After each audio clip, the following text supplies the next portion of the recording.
අදත් වෙනද වගේම හැමෝටම ආයිබෝන් කියලා ප්‍රාර්ථනා කරන ගමන්ම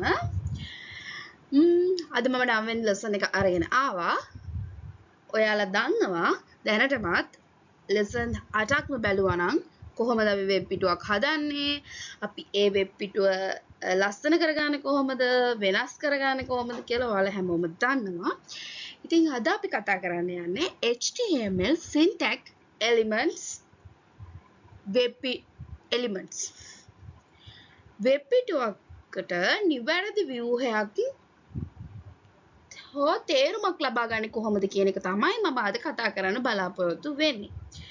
ඉතින් වෙනද වගේ මදත් කියනවා මගේ channel එක බලන කට්ටිය ඉන්නවා නම් එයාලා මාව subscribe කරලා bell icon එක click කරලම තියාගන්න කියන ගමන් ඉල්ලන ගමන්ම ඕන්න අද මම lesson එකේ ඉස්සරහට යනවා. syntax එකක් කියන්නේ මොකක්ද? syntax එකක් කියලා කියන්නේ නාමයෙන් අන්තර්ගතයේ තේරුම. ඒ කියන්නේ meaning purpose එක තමයි අපි syntax එකක් කියලා කියන්නේ. browser එකකට හෝ developerට පැහැදිලිව tag විශේෂ tag වර්ග භාවිතා කරනවා නම් ඒක තමයි අපි කියන්නේ syntax එකක් කියලා. syntax non-syntax was syntax. පැරණි ක්‍රමය සහ නව ක්‍රමය කියලා දෙකක් තියෙනවා. ඒවා අන්තර්ගතය ගැන කිසිදු තේරුමක් ලබා දෙන්නේ නැහැ. ඒවා setting සඳහා පමණක් යොදා ගන්න දේවල් කියලා අපිට හඳුන්වන්න පුළුවන්. syntax elements header, main, footer වගේ වෙබ් පිටුවක සෑම කොටසක්ම කාර්යභාරය පැහැදිලිව හඳුනා ගන්න සෙවුම් යන්ත්‍රයක් විදිහට SEO search engineering optimization කියන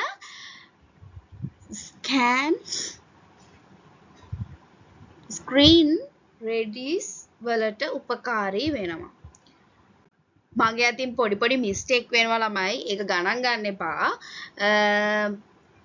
මම ඔයාලට මේ ෆුල් තියරි කොටස තමයි කරගෙන යන්නේ.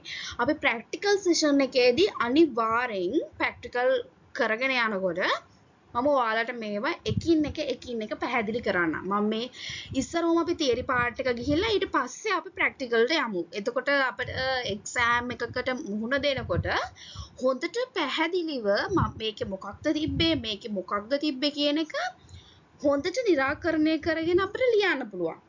ඒ නිසා තමයි මම ප්‍රැක්ටිකල් තියරි ටික ඉස්සරෝම යන්නේ. තියරි ටික දන්නේ නැතුව අපිට ප්‍රැක්ටිකල් සෙෂන් වලට ගිහිල්ලා අපිට ඇත්තටම කරන්න බෑ. O level කරන ළමයෙක්ටයි 6 වසරේ ඉඳන් O level දක්වා යන ළමයෙක්ටයි බලන්න පුළුවන්. ඒ කියන්නේ පාඩම් කරගන්න පුළුවන් විදිහට තමයි මම හැමෝටම කවර් වෙන විදිහට තමයි මගේ පාඩම මම කරගෙන යන්නේ. එතකොට මම ඉන්න තත්ත්වයේ ඉන්නේ. ඒ කියන්නේ මම ඩිග්‍රියක් කරන තත්ත්වයේ ඉන්න කෙනෙක්ට තේරෙන විදිහට සිංහල භාෂාවෙන් මම කතා කරන්නේ. ඔයාලා ඒක දන්නවනේ. ඔන්න layout elements කියලා කියන්නේ header. header කියලා කියන්නේ වෙබ් පිටුවක හෝ section එකක ඉහළින් පිහිටි ශීර්ෂය. logo එකක් හරි ප්‍රධාන මාතෘකාවක් හරි වෙන්න පුළුවන්.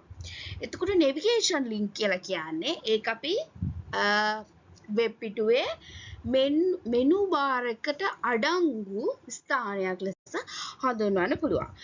main වෙබ් පිටුවේ ප්‍රධාන අන්තර්ගතය Unicode control contact එක අඩංගු වෙලා තියෙනවා. ප්‍රධාන layout elements section එකිනෙකට සම්බන්ධව අන්තර්ගත සමූහයන් ගෲප් කිරීමට භාවිතා කරන සාමාන්‍ය heading එකක් අඩංගු වෙනවා. ආටිකල් ස්වාධීනව නැවත භාවිතා කළ හැකි බ්ලොග්, post, news, ආටිකල් හෝ user comment එකකින් ඉදිරිපත් කරන දේවල් තමයි අපි ආටිකල් එකක් කියලා කියන්නේ. එතකොට sheet කියලා කියන්නේ ප්‍රධාන අන්තර්ගතයට අමතරව පිහිටි සයිඩ් බාර් එක ads හෝ related links කියලා අපි භාවිතා කරනවා. footer සහ midin syntax tags.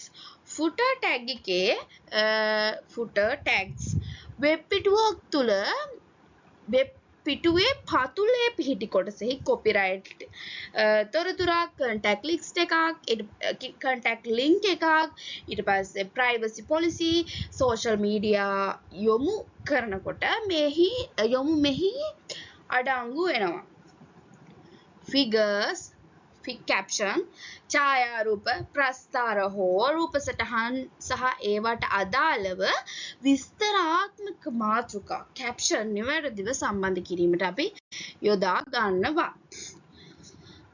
syntax HTML භාවිතයේ ප්‍රධාන වාසි. දැන් අපිට syntax භාවිතා කරන්නේ මොකටද කියන එක අපි දැනගෙන ඉන්න එපයි. syntax එකක් අපි use කරන්නේ SEO search engineering optimization වැනි Google වැනි සෙවුම් යන්ත්‍රවලට ඔබගේ වෙබ් පිටුවේ පහසුවෙන් ඉන්ඩෙක්ස් කරගත හැකි. accessibility පහසු ප්‍රවේශය කියන්නේ ඉක්මනට ප්‍රවේශ වෙන්න පුළුවන් නම් ඒ කියන්නේ ආබාධිත පුද්ගලෙක්ට උනත් අපේ වෙබ්සයිට් එක දැක්කොත් ඒක හොඳට ස්ටඩීස් ඒ කියන්නේ හොඳට බලලා ඒකෙන් අපිට අයිඩියා එකක් ගන්න පුළුවන් තත්ත්වෙට තමයි මේ syntax එකක් භාවිතා කරනයෙන් අපිට ප්‍රයෝජනයක් වෙන්නේ. clean readable code වෙනත් developer කෙනෙක්ට code එක කියවීමට maintain කිරීමට ඉතා පහසු වෙනවා. clean readability code කියලා කියන්නේ developer කෙනෙක්ට උනත් code එක ලස්සනට පරිශීලකයාට ගැලපෙන විදිහට හොඳට ඉතා පහසුවෙන් ඒක බලන්න පුළුවන් වෙන විදිහට තමයි අපි මේ syntax භාවිතා කරලා හදලා තියෙන්නේ.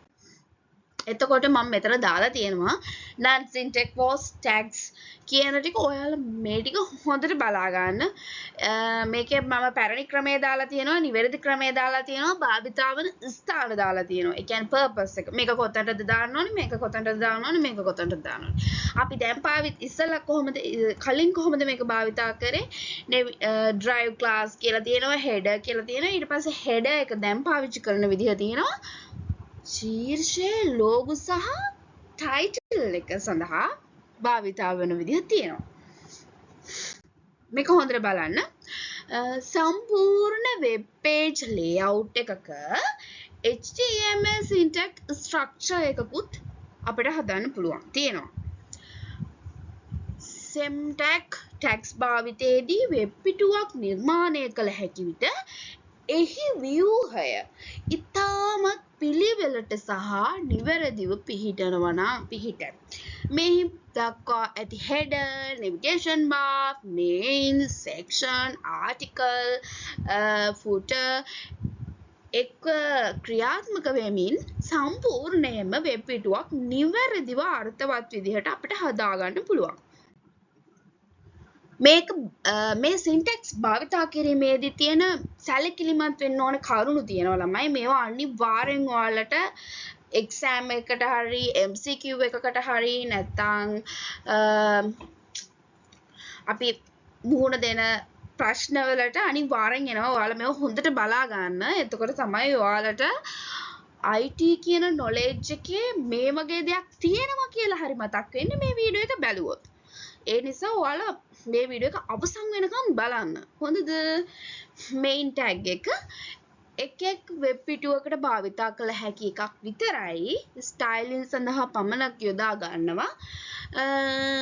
syntax tags භාවිතා කළ යුත්තේ නිවැරදි දැක්වීමකට මිස CSS design පමණක් නෙවෙයි. heading නිවැරදිව භාවිතා කරන්න ඕනි. H1 X6 මම පාඩම් 9ක කතා කරපු කෝඩ් ටිකකට වීඩියෝ එකක් අරන් එනවා. ඔයාලා ඒක අනිවාර්යෙන් බලන්න. මම ඊළඟ වීඩියෝ එක 10 වෙනි ලෙසන් එකට යන්න කලින් අපි මෙච්චර ඔයාලට දැන් මේව අමතකයි. මම වීඩියෝස් දාන්නේ ටිකක් වෙලා ගිහින් ඒ නිසා ඔයාලට මේක අමතකයි. ඒ නිසා මම කෝඩ් ගැන වෙනම වීඩියෝ එකක් කෝඩ් 20ක් 30ක් විතර මම කතා කරන්න බලාපොරොත්තු වෙනවා. ඔයාලට නැත්තම් මේවා අමතක වෙනවා. ඉතින් මම කෝඩ් ටික ඔයාලට අනිවාර්යෙන් අරගෙන එන්න. අනුපිළිවෙලින් යොදා ගන්නවා. ඊට පස්සේ drive භාවිතා කළ අවස්ථා layout එකක් සෑදීමට අර්ථවත් නැති content එකක් අවශ්‍ය නම් පමණක් drive එකක් දාන්න පුළුවන් අපිට. එහෙනම් ඉතින් අදට අපේ lesson එක අවසానයි.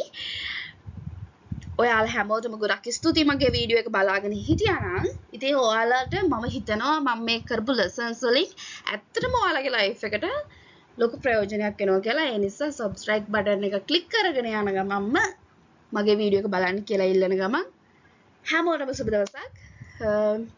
වික්‍රම මාත් එක්ක රැඳිලා ඉන්න කියලා තමයි ඉල්ලන්නේ. bye bye.